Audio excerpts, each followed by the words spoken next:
So in this video we're doing an unboxing, setup and review of the HODLR. That is a metal seed storage setup. Products like this are an important part of self-custody in that they allow you to store your wallet recovery seed in a much more durable way than on paper, meaning that it can be safe against things like damage from water, damage from fire, or even just fading or deteriorating over time. And if you haven't already done so, hit subscribe, and that way you can stay in the loop for content I make to help you find your way in the crazy and often hostile environment that is cryptocurrency. Okay, so this is how it comes packaged.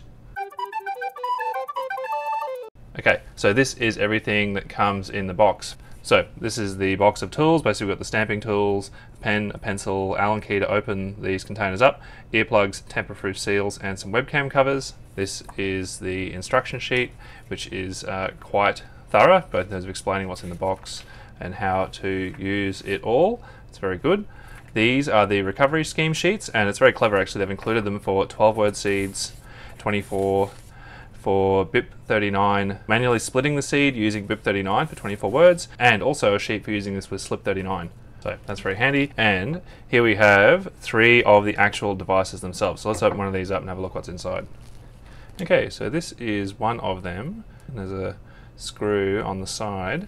So let's just undo that and see what happens then. Is it just going to pop off? So basically then this just unscrews off like that. So we can put that ring to the side, and we'll put this screw back in here so we don't lose that. So we'll leave that there. And so this is the device.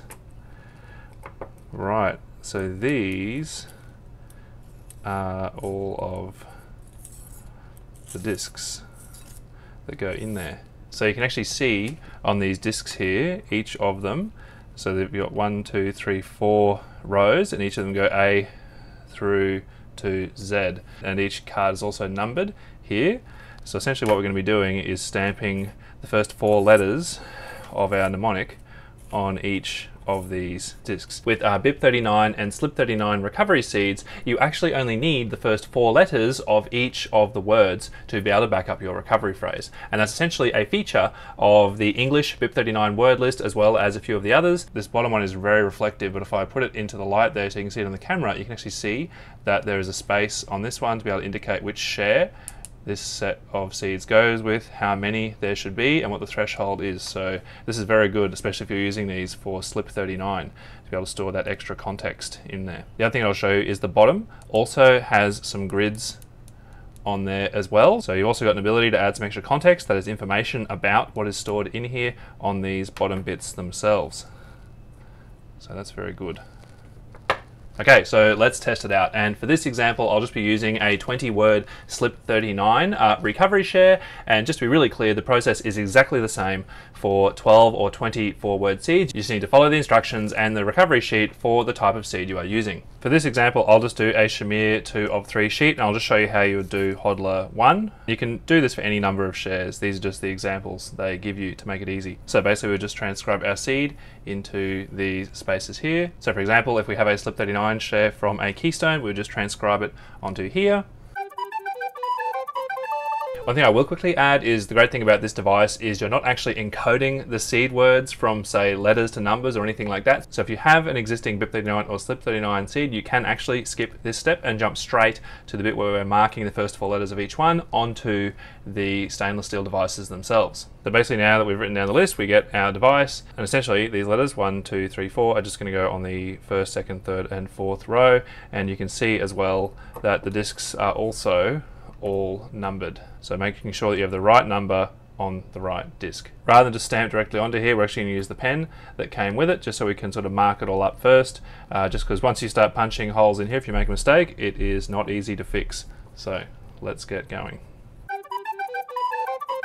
And just holding it up to the light so you can see it really clearly, you can see I've marked the first 4 letters of the first word, A, L, T, O, and now we just do the same for each of the letters in the phrase. Being sure to only move 1 disc at a time, because it is easy to grab 2 or 3 when you go there. So make sure the numbers are right. All of them are on there, and we can also just put the dot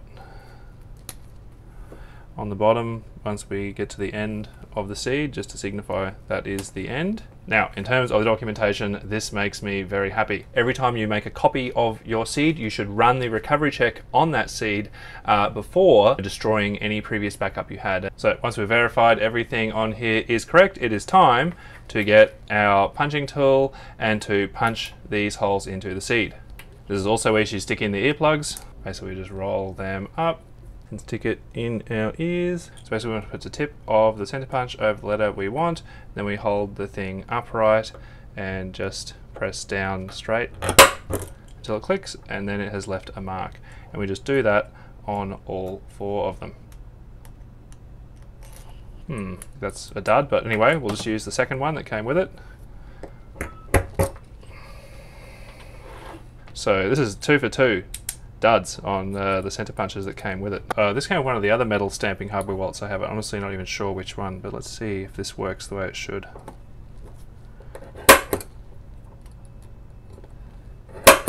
See, this is what you want. And it just smoothly works. It doesn't need to be reset after each one. So I reached out to HODLR.Swiss support, and they reassured me that this sort of failure is very unusual, and also offer the assurance that if you have any issues like this, just contact their support and they'll immediately send out some replacement center punches for you. So from this point on in the video, you'll also notice some additional indentations on the top of the HODLR puck itself. They're basically just from me trying to troubleshoot the automatic center punch tools. One other thing you've really got to watch with these, there's actually a lot of movement in these discs when you're stamping. It's one of those things where you'll probably get a better result if you can hold it down with one hand and stamp it with the other, just with your thumb on top of the center punch. It's not ideal in terms of having your fingers close to it, but honestly to me it's easier than having the whole thing slip and slide around while you're trying to stamp it. And we'll go down the bottom and we'll say that this is share 1 of 3, and that the threshold is 2. There we go. And we can also just write some words on the bottom here. So you can see we've stamped the word demo on there, so you can put anything you like to identify this, and I actually already screwed it into the base, so we'll do that up as tight as it will go. And now what we do is we actually adjust this nut here, we tighten that all the way in. One thing I will quickly mention with this screw here is if you have a look at it, it pretty much screws in through this casing here and essentially just presses up against the edge here. So it's not as though it actually has a keyway of some kind that it locks into. It's really just increasing the friction and making this sort of central column part much harder to rotate. You know, if I do that up and like don't really tighten it up at all, I can actually still easily undo this. You know, you pretty much need to tighten this up until it's stopped moving, and then let's see, so that's half a turn, so let's go another quarter turn. Yeah, so I can't really rotate that. So basically until it stops and then a quarter turn, and it's really quite firm now. It doesn't want to go anywhere. You know, it's still finger tight, but yeah, you can just check that that's not coming undone easily now. Okay, and now we'll stick a tamper evidence sticker over here. There we go. Stick it on there. So we'll just peel that off, and then if we go to stick it back on, it basically shows us that it has been opened. So yeah, those are handy. You would also want to make sure that you securely dispose of this sheet here. Don't just put it in the bin. You want to like burn it basically, and it actually tells you down the bottom, this is the way. This bit at the bottom is actually quite a strong magnet, so and it can easily support the weight of the device. So you can actually just sort of clip this up, you know, under some sort of metal beam. Definitely gives you flexibility in terms of, you know, where you store this device. Basically, once you're done, you can then note down the serial numbers on your tamper-proof stickers, and you can also note down the serial numbers from the steel devices themselves, because you'll notice they actually have a unique serial number stamped on the bottom. All right, summary time. So the HODLR device devices have a lot of the strengths of stamped steel devices in terms of being resistant to being deformed, damaged, or anything like that. It's also nice that the discs themselves are numbered, so even if there was a catastrophic failure of the sort of rivet holding them all together, you could still reassemble the discs in the correct order and not lose your recovery phrase. The other thing I really like about this approach is they have avoided any way of having to encode your seed and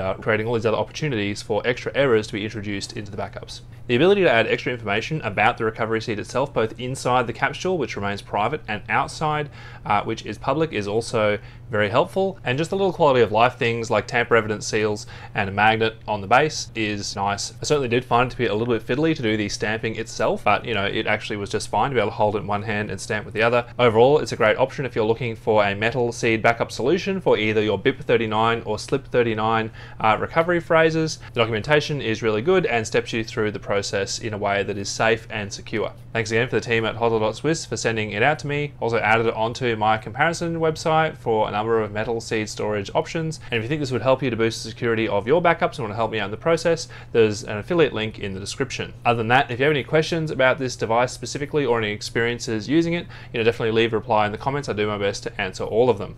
Other than that, stay safe.